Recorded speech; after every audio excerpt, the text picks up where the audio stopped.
Bonjour, ici Multivers 80, la chaîne Back to the 80s, et aujourd'hui je vais vous parler du quatrième volume sur 5 des Chevaliers du Zodiaque Time Odyssey, toujours avec Arnaud Dolен au scénario et Jérôme Alquier au dessin. Bien sûr, toujours d'après l'œuvre de Masami Kurumada, et bien sûr, toujours aux éditions Kana, qui est sorti ce 14 novembre 2025. Mais avant de découvrir tout cela, pour ceux qui auraient raté les trois premiers volumes, sachez qu'il existe un coffret volume 1 à 3, mais non collector, pour le prix de 41,85 €. Le volume 4 non collector à part coûte donc 14,25 €. Le collector volume 4 est au prix de 35 €, comme celui-ci donc, avec ses pages spéciales à la fin. Pour ceux qui ont raté donc les vidéos sur ces trois premiers volumes, je suggère d'aller voir mes vidéos. Et n'oubliez pas de vous abonner. Voilà, alors qu'en est-il donc de ce quatrième volume? Après la lecture de la BD, j'étais un peu perturbé et touché. D'abord le fait que j'aurais aimé une partie de l'histoire pendant Hades, mais tout se passe après. Ce quatrième volume et le cinquième, qui n'est pas encore sorti, se passent au même moment. Il n'y aura pas de saut dans le temps dans le cinquième épisode, donc dans ce cinquième BD. En tout cas, c'est ce que j'ai entendu d'Alquier. Cette histoire se passe après Hades et avant Next Dimension, que personnellement je n'ai pas encore lu. Cet épisode sur Shiryu se trouve est plus travaillé et je sens dans le scénario une envie de bien approfondir ce personnage. On retrouve un Shiryu comme on ne l'a jamais vu. Chronos est sur le point de finir son horloge et il ne lui manque plus que les trois aiguilles qui sont le sceptre de Poséidon, l'épée d'Hadès et le sceptre d'Athéna. Les chevaliers viennent donc de finir la guerre contre Hadès en Élysion, et Seiya se retrouve donc condamné dans une chaise roulante. Shiryu refuse le sort de son ami et va tout faire pour le sauver et le ramener. Et même si le sanctuaire est en alerte, Shiryu décide de partir et fera tout pour sauver son ami. Shiryu s'enrage au fur et à mesure de l'histoire, car le destin du monde est au bord de l'explosion. Donc voici donc la BD collector. Donc très très belle de nouveau. L'emblème du dragon pour commencer. La partie arrière donc qui est ici, qui est toujours la partie arrière qui est toujours ici la même que de l'autre côté. Très très beau, très très très très joli. Et donc nous avons ici le la BD de Shiryu. Voilà. Déjà avec son Excalibur, qui en dit long sur l'histoire déjà. Voilà, voilà. Et donc, nous allons voir ceci. Nous allons voir ceci. Parce que c'est une belle illustration du dragon. Donc, il y aura quand même une partie explicative, un peu comme les autres chevaliers, sur Shiryu proprement dit. Donc, on commence avec la sœur, si je me trompe pas, de Seyar qu'on voit ici. Et Seyar, donc, dans sa chaise roulante. Donc, Seyar, il est dans la chaise roulante dû à cause de l'épée d'Hadès, qu'on voit d'ailleurs, je pense, dans le dessin animé. Et donc, voilà Shiryu qui décide d'aller aider son ami, qui se fait arrêter par Shina, qui essaye de l'interdire d'y aller, parce que actuellement, donc au sanctuaire, ben voilà, ils ont reçu des ordres d'Athéna, et donc voilà. Et donc lui, il décide quand même d'aller aider son ami et d'aller sauver son ami.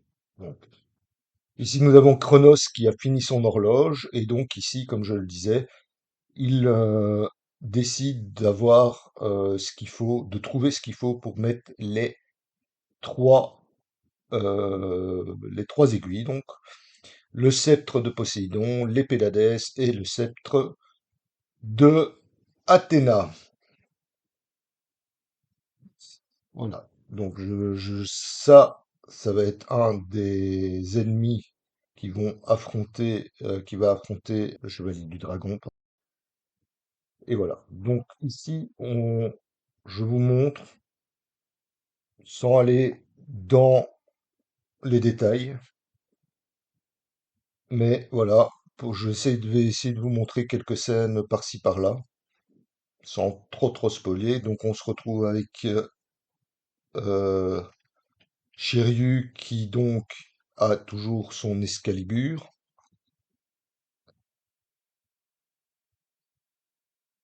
Et donc, ce que j'aime bien dans cette BD, c'est que Shiryu, au fur et à mesure de l'histoire,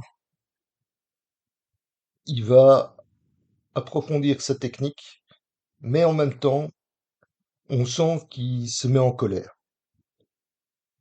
Genre, il en a marre, il en peut plus à cause de ce qui s'est passé avec son ami, et ça le fout vraiment en rogne. Et donc, un Shiryu plus agressif et donc moins tendre. Et ça, personnellement, cette partie-là, j'ai beaucoup apprécié. C'est un Shiryu comme on ne le voit pas. Et voilà. Par contre, on apprend beaucoup de choses sur sa vie. Bon, j'ai envie de dire spoil pour ceux qui ne l'ont pas vu. Donc ici, tu as toute une explication par rapport à ce qu'était Shiryu avant, car il n'a pas toujours été aussi calme, on va dire. On retrouve aussi donc le dragon proprement dit, qui est là avant qu'il ne prenne, qu'il ait l'armure. Et cette petite explication d'un Shiryu un peu agressif, j'apprécie beaucoup. J'apprécie beaucoup. On est donc, on est donc un peu plus loin. Je vais aller un peu plus loin pour ne pas trop. Ah, donc ici, on est de nouveau sur l'explication d'avant où donc euh, Pégase a fait rebattre le cœur du dragon. Et donc, Shiryu va décider de faire un peu de mal. Bon, maintenant, il décide d'aller combattre et retrouver l'âme de Pégase. Donc ici, à la fin, là c'est un peu spoil pour ceux qui truc. Donc on retrouve Pégase qui revit. Et donc ici, par exemple, il y a quelques parties qui sont très intéressantes. J'ai trouvé comme, attendez, c'est où? De Seiya, voilà. Donc, il y a l'âme de Seiya qui est là à tenir l'épée d'Hadès et empêcher qu'on la reprenne. Ça, ça, j'ai trouvé ça très intéressant, cet aspect de, euh, il empêche par son âme qu'on retire l'épée d'Hadès de là où elle est plantée. Enfin, moi, c'est comme ça que je l'ai compris. J'avoue que j'ai eu un peu dur au début parce que, comme je l'ai dit, Next Dimension, je n'ai pas vu, donc j'ai aucune idée de ce qui se passe là-bas exactement. Mais moi, j'analyse ici cette BD et je trouve ça vraiment fabuleux. Parce que le graphisme, ça, c'est quelque chose qui me touche énormément. Ces différences de couleurs, c'est c'est du Halkett craché, voilà, qui garde toujours les auras, les voilà. On se retrouve sur un Shiryu qu'on n'a pas l'habitude de voir, mais qui en même temps, en tout cas dans mon cas, m'a impressionné. M'a impressionné. Et voilà, donc C'est une BD où à la fin, je ne savais pas donc qu'il y aurait une suite directement à l'histoire. Moi je pensais que c'était une histoire indépendante. Donc le fait que l'histoire se termine comme ça, c'est merveilleux. Je veux dire, ça laisse quelque chose et j'ai envie déjà d'être l'année prochaine pour voir la deuxième partie. Bah, la cinquième partie, mais la deuxième partie de cette histoire. Les graphismes à la fin pour le spécial, donc comme d'habitude, un graphisme bien présenté, des belles couleurs, ça flash. La partie collector est vraiment superbe, très instructif.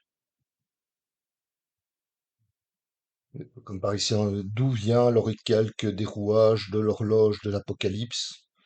Voilà, on est sur des informations assez intéressantes, des explications comme ça. Ça, c'est merveilleux. C'est super, super, super. Voilà.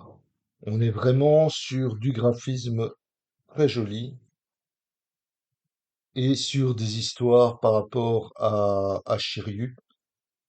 Bon, j'ai pas trop montré ce qui se passe par Shiryu exprès parce que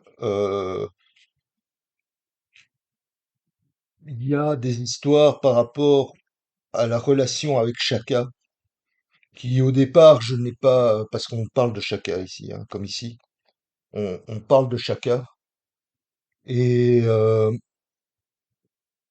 m'y attendais pas.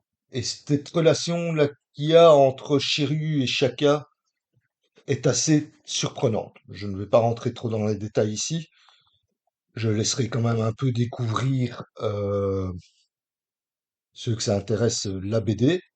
Mais moi perso, voilà, on repart encore de Shaka à cet endroit-là. Cette relation entre Shiryu et Shaka, du peu qu'il y a eu, est assez surprenante. C'est un truc qui m'a touché aussi, cette histoire. Je n'y attendais pas. Et malgré que, au départ, je me suis dit, il va faire une suite à Hades, enfin, que le prochain bouquin, donc le 4 ici, Braqué sur Shiryu, soit sur Hades, c'est ce que je pensais, et qu'il n'était pas vraiment au départ, je me suis dit, mais pourquoi il a rien fait sur Hades, quoi? Et je pense qu'il aurait peut-être pu faire un truc. Mais maintenant que l'histoire, il associe Shiryu à Pégase pour une fin de bouquin 4-5 qui se suivent, avec du recul, je trouve ça pas mal. Bon, maintenant, comme j'ai dit, je n'ai pas vu Next Dimension, et il paraît que ça se passe entre Hades et Next Dimension. J'ai envie de dire, ceux qui ont lu Next Dimension, est-ce que, peut-être pas tout de suite, mais peut-être après le volume 5, est-ce que c'est vraiment une histoire qui est sympathique et qui trouve bien sa place entre la fin d'Hades et le Next Dimension? Ça, c'est une question que je me pose. Mais, en dehors de ça, moi, j'adore le graphisme. On sent que ce personnage de Shiryu est un personnage qui a bien été travaillé. Pas que les autres n'ont pas été bien travaillés, mais, et de toute façon, Dolen l'a dit dans certaines interviews, c'est son personnage préféré. Et moi, personnellement, je le ressens. Je le ressens dans le scénario, je le ressens après par les dessins, bien entendu. On sent que que ce personnage a de la puissance, si je puis dire. Et c'est vraiment un Shiryu comme on les a pas vus. Moi, j'ai toujours eu un petit fait pour Shiryu, bien plus que Seiya, d'ailleurs. Pour moi, Shiryu, c'est un des personnages les meilleurs des Chevaliers du Zodiaque. Moi, j'ai envie de vous demander quel est pour vous votre chevalier de bronze préféré dans les cinq les plus connus, quoi, qu'on retrouve dans l'animé et qu'on retrouve ici en BD. J'ai un petit faible aussi pour Phoenix. J'espère que Phoenix, on le retrouvera un petit peu, parce que ce personnage aussi, je l'aime bien. J'espère aussi que dans ce dernière BD, il y a des personnages comme le cygne aussi qu'on pourrait retrouver. Maintenant, est-ce qu'ils le feront pas? Ça, c'est surprise pour l'année prochaine. Mais en tout cas, sachez que cette BD, sachez que cette BD, je l'aime beaucoup. Elle m'a, même si au départ m'a un peu frappé, parce que comme je vous dis, je n'ai pas connu Next Dimension et la fin d'Hadès quand il se retrouve, on a un petit générique, on se voit Seyard en chaise roulante. J'avais un peu zappé ça, j'avais totalement zappé ça. Et c'est vrai que quand je l'ai vu en chaise roulante, je me suis dit, ouille, qu'est-ce qui s'est passé? J'avais un petit blanc. Maintenant, voilà, de ce que j'entends, les gens sont un peu mitigés. Il y en a qui disent, voilà, c'est bien complémentaire. Il y en a qui disent, non. Voilà. Euh, Moi qui n'ai pas beaucoup lu les mangas, je le dis direct, que j'ai pas lu directement les mangas, je suis plus l'animé. Eh ben, moi, je trouve que ce truc-là, c'est une belle histoire en soi. Alquier a du talent, je trouve. Arnaud Dolem dans le scénario, c'est super. En tout cas, j'ai hâte de voir la suite. Et cette fin pour les Chevaliers du Zodiaque l'année prochaine. Il n'y en a pas encore de date, mais on se retrouvera bien sûr l'année prochaine pour cette BD. Alors ouais, je la sors cette vidéo un peu tard parce que justement, j'ai essayé de relire cette BD pour bien l'assimiler et bien la comprendre parce que j'étais un peu perdu dans cette histoire, comme je l'ai dit au tout début de vidéo. Et donc voilà. Ben, laissez un petit pouce vers le haut, abonnez-vous, un petit commentaire si ça vous tente. Est-ce que vous voulez attendre la suite? Est-ce que vous avez lu la BD? Est-ce que vous avez aimé? Est-ce que vous avez été déçu? Parce que justement, voilà, avec cette histoire de Next Dimension, j'ai entendu que pas mal étaient un peu déçus. Donnez-moi votre avis. En tout cas, on se retrouve bientôt pour une nouvelle vidéo. Portez-vous bien et à bientôt. Au revoir.